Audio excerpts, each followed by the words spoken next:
2024. So it means yung naiwan na kandidato, siya ang first runner-up.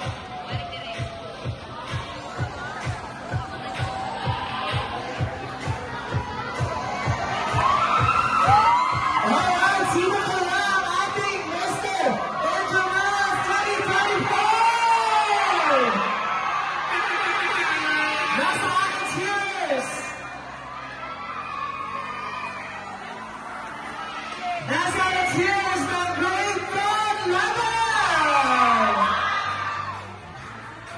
Below the ground cheers from Grade 7! Alright, pwede natin patagin pa our Mr. Intramuros 2024 man category is no other than male candidate number 1! The grade 7 level. Okay, but before that, but before that, we will award first the first runner-up.